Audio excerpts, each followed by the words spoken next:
नमस्कार दोस्तों, स्वागत है आपका हमारे YouTube channel mind hospital mind vision के एक नए एपिसोड में।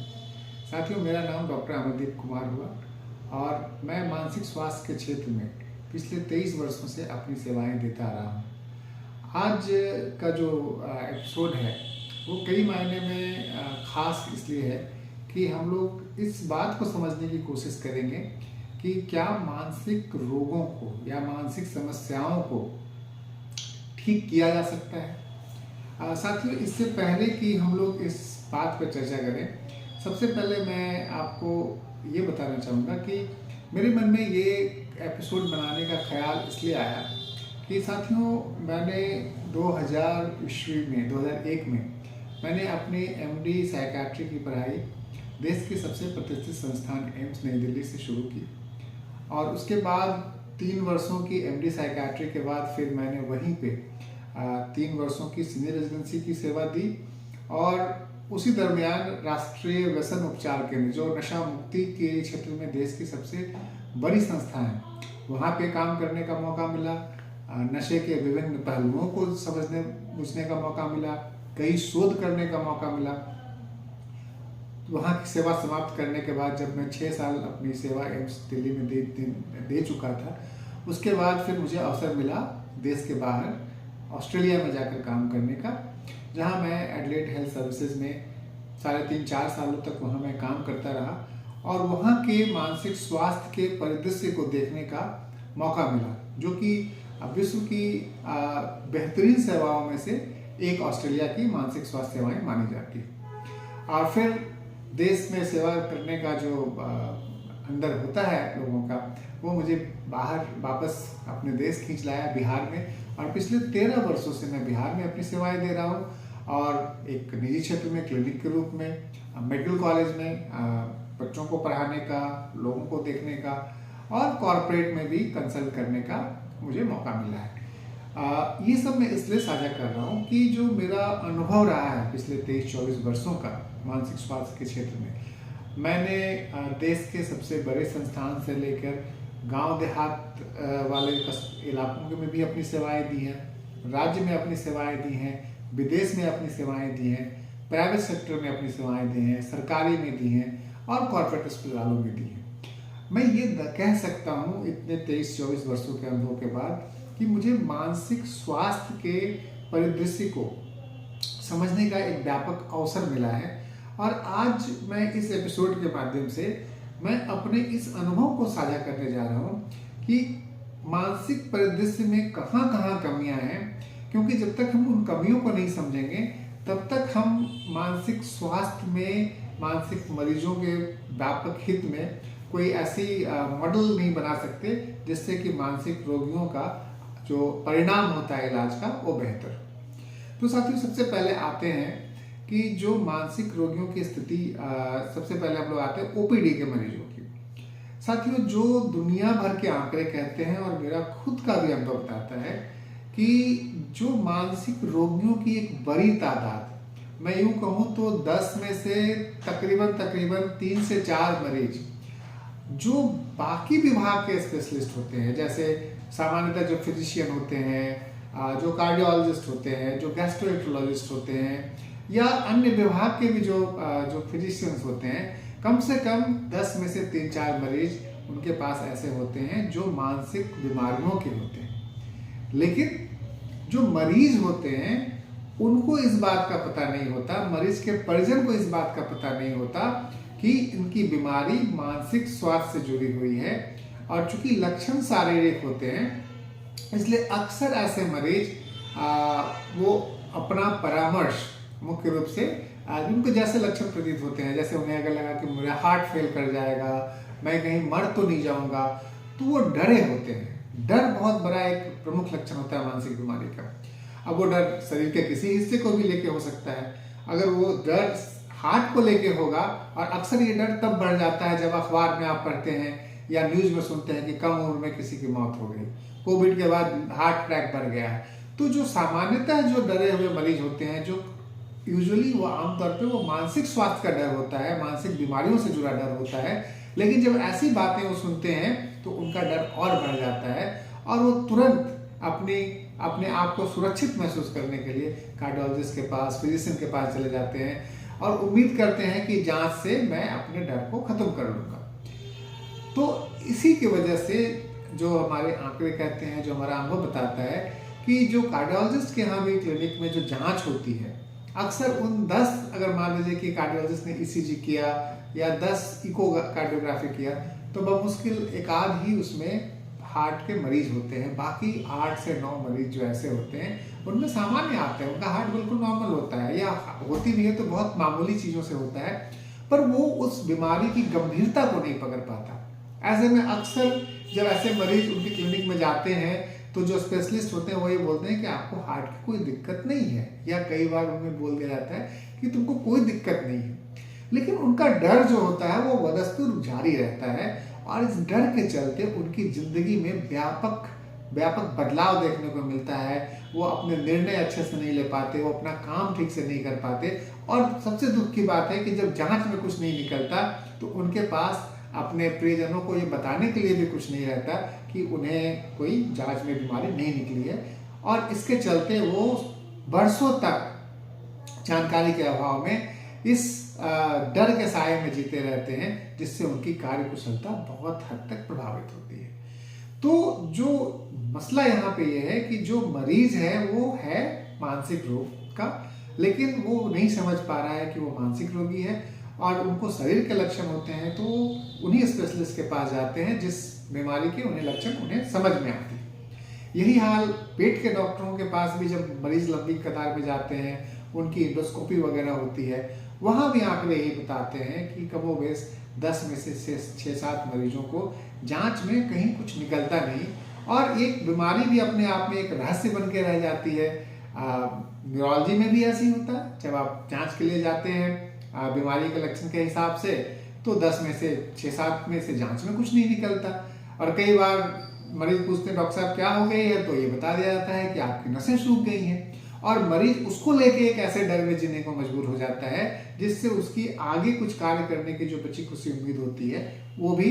जाती रहती है, और घर वाले भी उसे बचा के रखते हैं कि इसको कुछ ना हो जाए। तो साथियों, कहने का ये मतलब है कि एक बड़ा तबका जो सामान्यतः आम लोगों की तरह होते हैं और उन्हें डर इस बात का सताता है, तो वो अपनी बीमारी को नहीं पहचान पाते, और ऐसे लोग जब इलाज के लिए जाते हैं तो जो स्पेशलिस्ट होते हैं वो अपने हिसाब से कोई एक आध दवाई दे देते हैं, क्योंकि स्पेशलिस्ट भी ये नहीं समझ पाते कि ये जो डर है, ये जो घबराहट मरीज बोल रहा है, ये जो बेचैनी बोल रहा है, या जो गैस की बात बोल रही है, वो उसे बीमारी के एक लक्षण की तरह मानते हैं। वो इस बात को नहीं समझ पाते कि ये बीमारी के लक्षण इनके जीवन को कितनी व्यापक तरीके से प्रभावित कर रहा है। तो एक तो जो मैंने देखा कि ओपीडी में प्रायः ऐसे ज़्यादातर मरीज जो मानसिक बीमारियों से जूझ रहे होते हैं, वो जानकारी के अभाव में वो मानसिक विशेषज्ञों के पास इलाज नहीं कराते हैं, और जिससे उनकी जो कार्य कुशलता होती है, जितना उनका जीवन में आगे बढ़ने की जितनी उनकी क्षमता होती है, वो उससे बहुत नीचे फिसलते चले जाते हैं, और इस पूरी प्रक्रिया में उनका अच्छा खासा पैसा भी खर्च हो जाता है। साथियों, एक जो दूसरा जो परिदृश्य मैंने अपने 23 सालों के अनुभव में देखा बड़ी बड़ी संस्थानों में, अक्सर जब आप सरकारी अस्पताल में जाते हैं इलाज कराने के लिए, अगर आपको मानसिक स्वास्थ्य पता भी चल गया कि आपको मानसिक स्वास्थ्य से जुड़ी समस्या है, तो अक्सर शिकायत लोग ये करते हैं कि यहाँ तो ट्रेनिंग होती है, तो आज जिस डॉक्टर को दिखाते हैं 2 बार दिखाया, जब तक वो डॉक्टर साहब हमारे मरीज को समझ पाते हैं उसके बाद उनका तबादला हो जाता है, फिर किसी और डॉक्टर के पास जाए, फिर ये नहीं समझ में आता कि वो डॉक्टर साहब ट्रेनिंग के लिए आए हैं, वो मेरी समस्या वो कितना अच्छा समझ पाएंगे। क्योंकि जब मानसिक स्वास्थ्य में, जैसा मैंने कहा कि मरीज और उनके परिजन काफ़ी डरे होते हैं, तो वो हमेशा चाहते हैं कि जो डॉक्टर ने उनकी बीमारी को अच्छे से समझा है वो आगे भी उसका केयर करते रहे, तो शायद इलाज ज़्यादा बेहतर होगा। तो एक दूसरा परिदृश्य है। तीसरा परिदृश्य ये होता है साथियों कि जब आप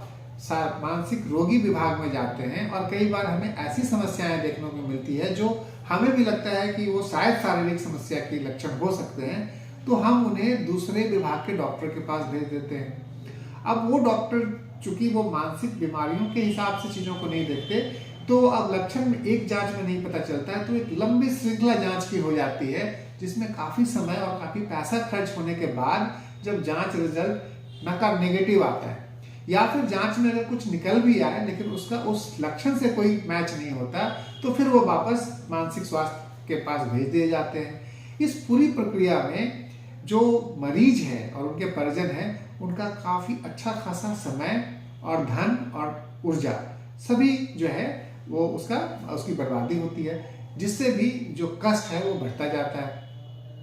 चौथी बात जो मानसिक सेवाओं की अपने देश में मैंने देखा कि बहुत सारे जो सेंटर्स हैं, चाहे वो निजी क्षेत्र में हो या वो प्राइवेट क्षेत्र में हो, वहाँ पे अगर साइकियाट्रिस्ट हैं तो साइकोलॉजिस्ट नहीं है, और अगर हैं भी दोनों तो उनमें समन्वय की काफ़ी कमी होती है कि टीम की तरह काम नहीं कर पाते। चौथी, अगर हैं भी ये दोनों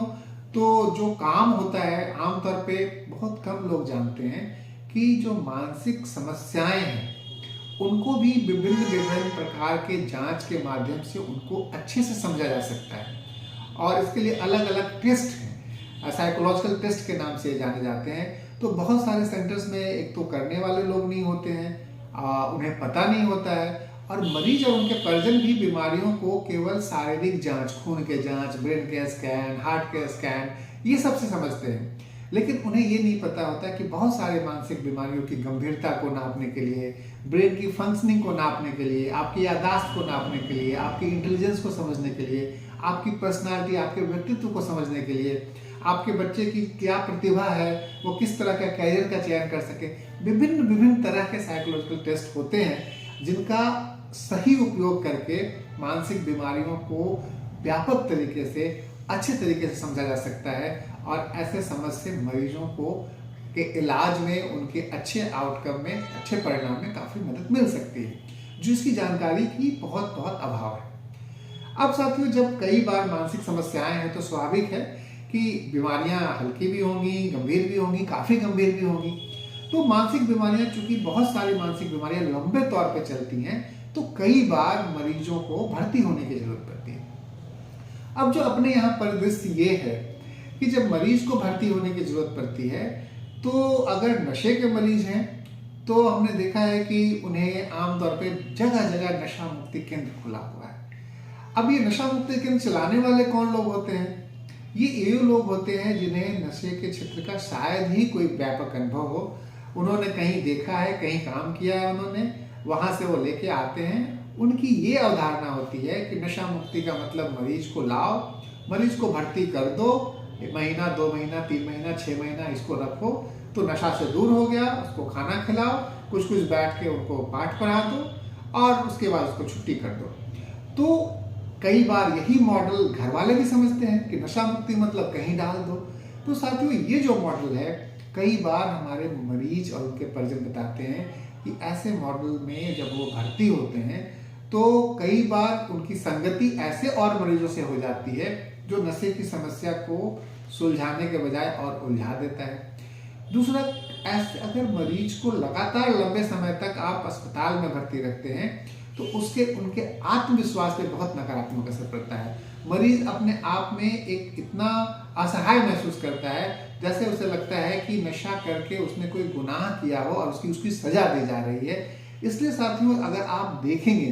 तो ज़्यादातर नशे मुक्ति केंद्र में जो लंबे समय तक मरीज रहते हैं, उनके निकलने के बाद नशे से दूर रहने की संभावना धीरे धीरे कम होते जाती है और वो पुनः नशे के जाल में फंस जाते हैं। और मरीज के परिजन समझते हैं कि अगर हम अपने मरीज को 3 महीने, 6 महीने नशा मुक्ति केंद्र में भर्ती करा देंगे तो ये मरीज बिल्कुल एक आदर्श पुरुष बनकर निकलेगा, जिसकी संभावना न के बराबर होती है। बल्कि दुनिया भर के शोध ये बताते हैं, और हम लोगों का अलग अलग विश्व स्तरीय सेंटर पे मेरा अपना काम करने का अनुभव बताता है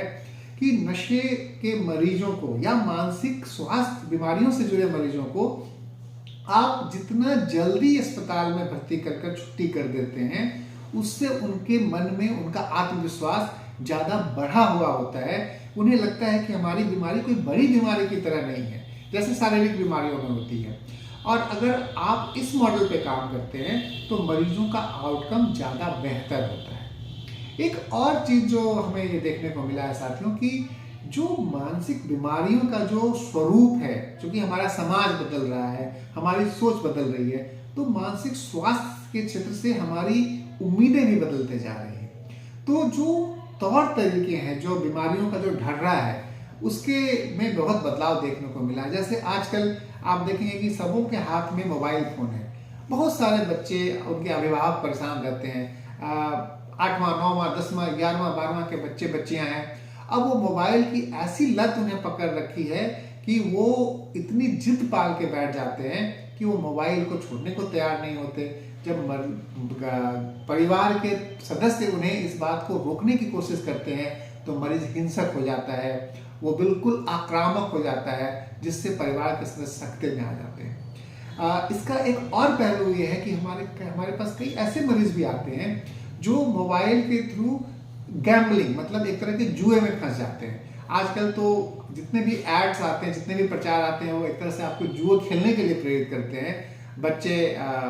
क्रिकेट हो रहा है तो उसमें सट्टे बाजार में उतर गए हैं, या कोई गेम में पैसे जीतने की ललक से वो पढ़ रहे हैं, या इंटरनेट गेम्स के आदी होते जा रहे हैं, या फिर बहुत सारे वयस्क से लेके बुजुर्ग तक हमें ऐसे केसेस देखने को मिलते हैं जो मोबाइल के थ्रू पोर्नोग्राफिक, अश्लील वीडियो के देखने के आदी हो जाते हैं, जिससे उनका मानसिक स्वास्थ्य तो बिगड़ता ही बिगड़ता है,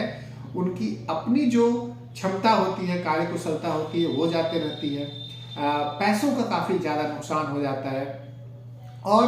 परिवार में हिंसा, कलह ये होना एक आम बात हो जाती है। तो ये एक नया परिदृश्य हम देखने को मिल रहा है, जो ये डिजिटल टेक्नोलॉजी के आने से बहुत सारे परिवारों पे इसका बहुत नकारात्मक असर पड़ रहा है, और परिवार के सदस्य इन समस्याओं को लेकर बहुत असहाय महसूस करते हैं। इसके अलावा सामाजिक बदलाव के चलते बहुत सारे ऐसे मरीज हमें देखने को मिलते हैं जिनके अंदर लगातार आत्महत्या की सोच आती रहती है।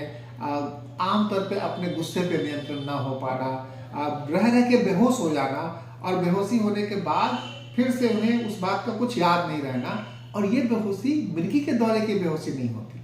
मरीज अचानक से बोलते बोलते एकदम बेहोश हो गया, उसकी दांत बैठ गई, उसकी सांसें वगैरह सब सामान्य है। और ऐसे मरीज आप जब जांच कराते हैं तो उन्हें एमआरआई, ईईजी कहीं कुछ नहीं निकलता, और उनमें इसके साथ साथ याददाश्त की कमी, चिड़चिड़ापन, जिद्दीपना, गुस्सा बर्दाश्त नहीं होने पर दूसरे पे अटैक कर देना, खुद को नुकसान कर लेना, बार बार मरने की सोच आना, दवा की ओवरडोज ले लेना, इस तरह से उनका मन में जो है तरह तरह की उलझनें होते रहती हैं। और उनके साथ के जो भी व्यक्ति रहते हैं वो इस परेशानियों से इतने जूझे होते हैं कि वो एक डॉक्टर से दूसरे डॉक्टर, दूसरे डॉक्टर से तीसरे डॉक्टर, वो लगातार वो परेशान रहते हैं। उनका पाला मानसिक स्वास्थ्य के डॉक्टर से लेके शारीरिक स्वास्थ्य सभी के पास पड़ता है, और हमारी जो स्वास्थ्य व्यवस्था है उसमें एक बड़ी तादाद ऐसे मरीजों की है जो मानसिक रूप से अपने आप को अस्वस्थ नहीं मानते हैं, लेकिन इसी तरह के लक्षणों से लगातार जूझते रहते हैं, और एक डॉक्टर से दूसरे डॉक्टर, दूसरे डॉक्टर से तीसरे डॉक्टर के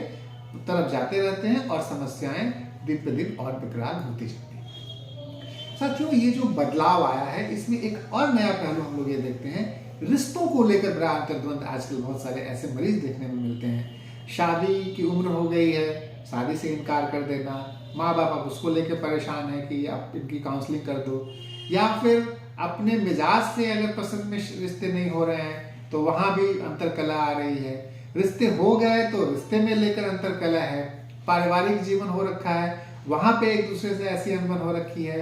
ये सभी मानसिक स्वास्थ्य के दायरे में आ गई है, और जो उम्मीदें हैं मानसिक स्वास्थ्य सेवा से वो बढ़ते जा रही है। और हम सब जानते हैं कि इनमें से बहुत सारी ऐसी बीमारियां हैं जिनमें दवाइयों की जो क्षमता है वो बहुत थोड़ी है, और इन ऐसे बीमारियों की जो बहुत जटिल होती है,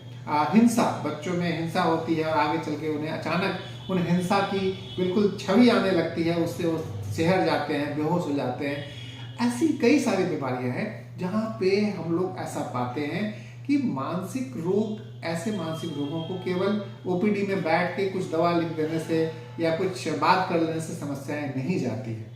ऐसे मरीजों में हमें एक बिल्कुल टीम के साथ मिलकर काम करनी पड़ती है, जहाँ पे मनोचिकित्सक अपने हिसाब से बीमारी के तह तक पहुँचने की कोशिश करते हैं, फिर उनके साथ जुड़े जो काउंसलर होते हैं, साइकोलॉजिस्ट होते हैं, उनके हिसाब से वो अपने हिसाब से आकलन करते हैं, फिर एक टीम मीटिंग होती है, फिर फैमिली मीटिंग होती है, मरीज की काउंसलिंग होती है, और कई बार हमें मरीजों को भर्ती करके उनके व्यवहार को समझने की ज़रूरत पड़ती है। या कई बार अगर मरीज इतना ज़्यादा आक्रामक है कि वो एक चीज़ को छोड़ने को तैयार नहीं है, उदाहरण के तौर पे वो अगर अपने मोबाइल को जिद छोड़ने को तैयार नहीं है या नशे की जिद को छोड़ने को तैयार नहीं है, तो हमें कुछ समय तक, शॉर्ट टर्म तक उसको भर्ती करके एक टीम के रूप में उसका अध्ययन करके बीमारी के तह तक पहुंचने की कोशिश करनी होती है, ताकि मरीज पे एक हम प्लान बना दें और तुरंत उसको फिर छुट्टी करने के बाद उसी प्लान पे हम लोग काम कर सकें। तो साथियों, मेरे कहने का ये तात्पर्य है कि मैंने ये 23 साल जो मानसिक स्वास्थ्य सेवा में बिताए हैं, ये मुझे ये बताती है कि हम बेहतर मानसिक परिणाम दे सकते हैं अगर हम एक ऐसी सेवा का विकास कर सके, एक ऐसी मानसिक स्वास्थ्य सेवा दे सके जहाँ पे सभी तरह की सेवाएं उपलब्ध हो, जहाँ पे ओपीडी सेवा ऐसी हो जहाँ पे मनोचिकित्सक हो, साइकोलॉजिस्ट हो, विभिन्न तरह के साइकोलॉजिकल जांच हो, नशे की पकड़ के लिए तुरंत उस तरह की जांच हो, कुछ दवाइयों की जांच हो, ऐसा लैब उसके साथ हो। इसके अलावा अगर हम एक ऐसी मानसिक व्यवस्था दे पाए जहाँ पे मानसिक स्वास्थ्य के लिए डेडिकेटेड इमरजेंसी सेवा हो, क्योंकि हम सब जानते हैं कि मानसिक स्वास्थ्य के मरीजों को रह रहकर घबराहट, बेचैनी, सांस फूलना, धड़कन होना, ऐसी समस्याएं आती रहती हैं और ये होती हैं इनके एंजाइटी के चलते। लेकिन ऐसे में अक्सर ये मरीज घबरा कर रात में इमरजेंसी में चले जाते हैं, क्योंकि जब मानसिक स्वास्थ्य की समस्याएं आती हैं तो बीमारी बहुत ज़्यादा बढ़ चढ़कर दिमाग उसको पेश करता है और मरीज बिल्कुल ज़्यादा घबराया हुआ रहता है, चीखने चिल्लाने लगता है और मरीज के परिजन इतने डर जाते हैं कि उन्हें लगता है कि उसको आईसीयू में डालने की जरूरत पड़ती है। नतीजतन उनका काफ़ी पैसा इस इलाज में खर्च हो जाता है और जांच में कुछ नहीं निकलता। तो अगर हम एक ऐसे मानसिक स्वास्थ्य की व्यवस्था डेवलप कर पाएं जहां पे हमारी इमरजेंसी भी हो और मरीज को अगर मानसिक रोगी की पहचान पहले से है और उन्हें ऐसी कुछ दिक्कतें आती है और अगर वो तुरंत मानसिक स्वास्थ्य इमरजेंसी में जाता है, जहां पे अगर हम कुछ आरंभिक जांच से इस बात को पहचान सकें कि ये इमरजेंसी शरीर से जुड़ी हुई नहीं है, तो बहुत ही कम समय में हम उसको नियंत्रित कर कम खर्च में उसको वापस फिर ओपीडी के बेसिस पे ट्रीट कर सकते हैं। या फिर अगर एक ऐसी सेवा हो जहां पे ओपीडी की इंटीग्रेटेड टीम के अलावे इमरजेंसी के साथ अगर हम एक ऐसी इन पेशेंट व्यवस्था बना पाए जहां पे मरीजों को हम बहुत लंबे समय तक भर्ती ना रखें, बल्कि मरीजों को बिल्कुल कम समय तक 7 दिन, 10 दिन, अधिकतम 15 दिन तक भर्ती करें और 15 दिन में एक टीम बनाकर अगर हम बीमारी के तह तक पहुंच पाएं, जिससे कि मरीज के जो बायोलॉजिकल जैविक पहलू हैं, जो साइकोलॉजिकल पहलू हैं, जो सोशल पहलू हैं, उनको पहचान पाएं और जैसे ही मरीज की जो